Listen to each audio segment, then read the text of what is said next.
All right, everybody, welcome back. This is Coach Allison, and I've got another week of Defy Aging for you. We're in week 46 now, and we are back to one circuit. So we're going to go around 3 rotations in one circuit. Everything is going to be timed the same. We're going to be doing timing of 45 seconds on, 30 seconds off. So pretty straightforward. We have 7 stations, 7 exercises. Let's do a quick review of what those are. All right, our first station is an high plank around the world. So a high plank just refers to being on the hands as opposed to the elbows, okay? And in our high plank, we just want to make sure we're not sinking our hips down too low, but we're also not sticking the hips up too high. So find that nice center, okay? And we're going to be doing a shoulder tap, so hand to the opposite shoulder on each side, and then a toe tap with the toes tapping out to the side on each side. So that's kind of our around the world part of this. So I'll do it all together. So tap opposite shoulder and then tap each foot out. Tap, tap, tap, tap. And you just keep rotating around like so, trying to stay kind of as still as possible. There'll be some tipping, tilting, leaning, and whatnot because you're lifting up arms and legs. But we want to avoid the doing that in excess. So we want to avoid, tipping a lot to lift up on the hands and tipping a lot to lift up the legs and whatnot. You can definitely do a knee version of the plank. However, that's going to change it just a little bit. So if you're on the knees, remember if you're doing a knee plank, it's important that we have this nice diagonal and we're not kicking the hips up and doing a tabletop. So I'm going to bring my hands forward and sink my hips down. That's a proper knee plank. The only difference here is you'll still do the shoulder tap, but then you're going to kick, kind of do a donkey kick and extend the leg back instead of, because really tapping the knee out to the side, it doesn't work very well. And it's not very comfortable because it forces a lot of pressure down then on that knee that's staying stationary. Because it puts your entire weight then on that other knee for a moment, and it really just isn't very comfortable. So my suggestion, if you're doing the knee version, is to do a little donkey kick instead. So do the shoulder like normal, and then kick, kick. And of course, you can take this up to an incline, put your hands up on a bench, and do all that stuff on the incline, and it works just fine. So, high plank around the world. Kettlebell Romanian deadlift. Kettlebell deadlift. We haven't done these for a while. Back to basics. We do it quite often. This hasn't been for a while. Okay, first step is take your shoulders kind of down and back. We want to avoid this protracted or this forward shoulder position. Down and back, chest out. And soft bend in your knees. Pop your hips back. See how that was kind of the first thing I did was sort of pop my hips back as I was leaning forward. We don't just lean forward like this. The more you shift your hips back and bend forward, the movement just kind of falls right into place. So I'm going to keep those shoulders back.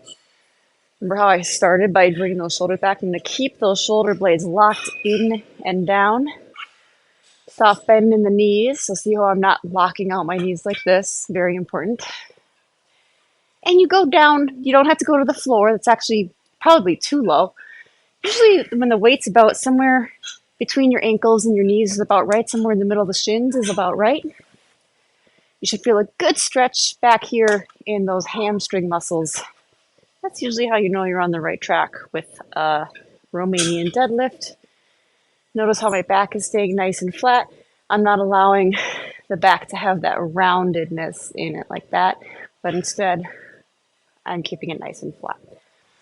All right, all those cues, all those reminders, but that is our kettlebell Romanian deadlift. All right, next one is a banded lying leg lift hold.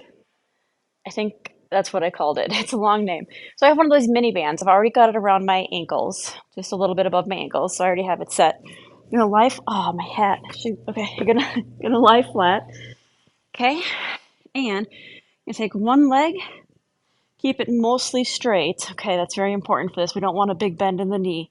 Mostly straight, but without locking your knee. So just without, say it again, without locking the knee joint, but mostly straight. You're going to lift that leg up until you feel a lot of tension pulling back down from that mini band. We're going to hold it. Halfway through the time, your coach will call out halfway, and then we're going to switch legs, of course. But the goal here is the isometric, the holding position. So we're not going to be doing reps this week with anything with this. Okay. And I know we always have participants that are staying off the floor. Put the hat back on. They're going to be doing the same thing if you're staying off the floor, standing, bringing the leg forward, and holding it there. As you can see, it's the exact same leg position, body position, taking it from flat to upright. I have a little thing here I can hold. You can definitely hold on to a wall or a rack for balance. We don't want to worry about the balance here. We just want to worry about that holding leg position. So feel free to go next to a rack or a bench and hold on. Again, halfway through the set, you'll change legs. So you only have to hold that position for half the time on each side. Next station, medicine ball. We got some slams to do.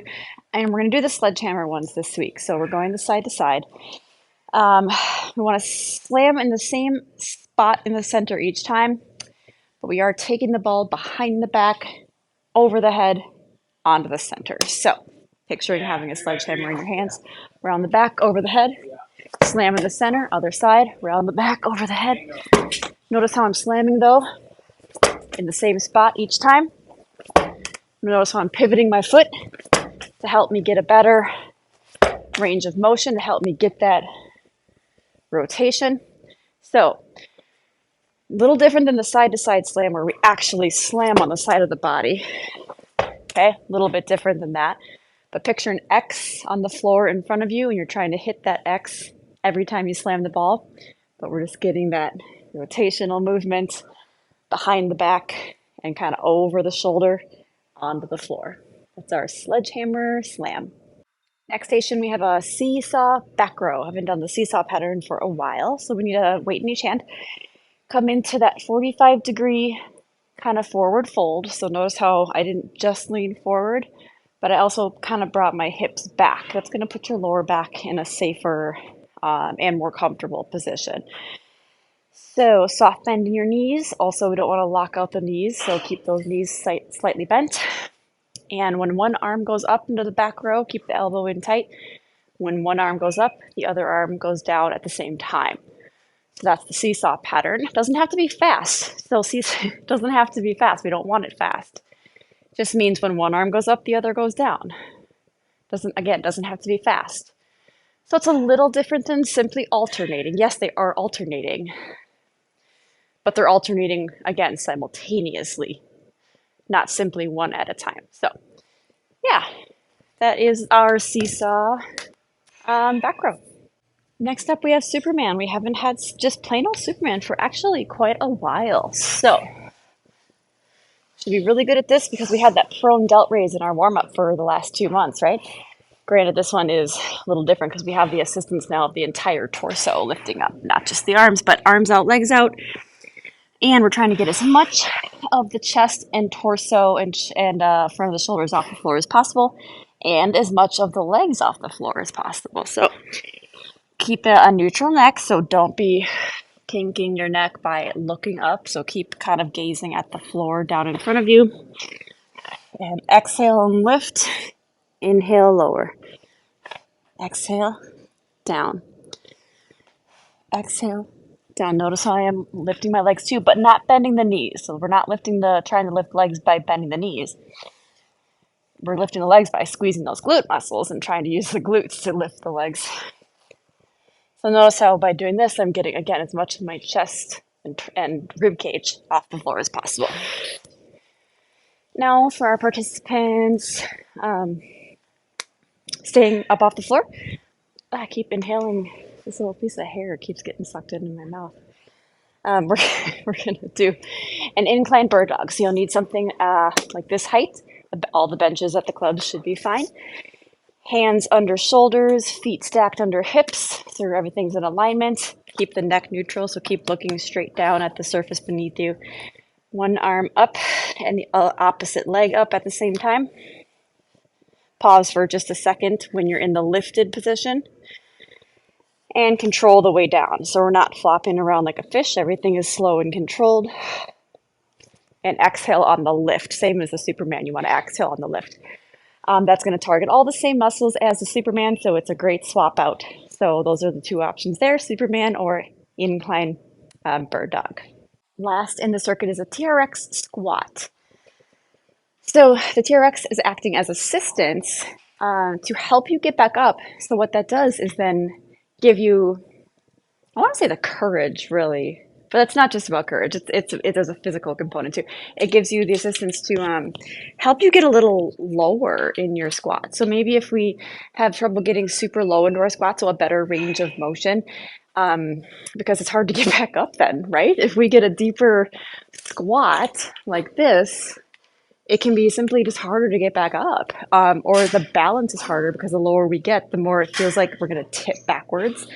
So all of those things, we have assistance now with the TRX. So, or if getting lower puts a little more pressure on our knees, again, we have the assistance with the TRX. So let me show you how this works. Sometimes it takes a little trial and error. You might start too close or too far away. So you kind of have to find that sweet spot. The first couple of squats might be a little, you might be testing it out, but we have 45 seconds. I've done it a lot, so I kind of just know right where to stand. But so if my normal squat, pretend I don't have the TRX, my normal squat, I can kind of get, maybe my thighs almost parallel to the floor, not quite. With these TRXs now, I have the safety net, for lack of a better phrase, kind of get all the way down, see how low my butt's almost to the ground. And I have these to kind of use the strength of my arms to help kind of pull me up a little, giving me some assistance. So it can help me to go a little bit deeper into that squat, a little bit lower. I'm not coming up with a jump or anything like that. So it is giving me that ability to get into that nice deep squat. So you don't want to be going so far back that now see how it's pulling me. That's too far back. So I'd notice to step in a little bit. What we're not doing though is leaning. See now how I'm leaning? That's what we want to avoid. You should only be using these in so much that if I were to let go of them, I wouldn't fall backwards. So like the example I showed you before where I was leaning, if I let go of these TRXs right now, I would sit back and completely fall. So you're not relying on them 100% to hold you up. I'll say that again. You're not relying on them 100% to hold you up. You're relying on them a little bit for assistance to help get you back up. Okay, so make sure again that you're not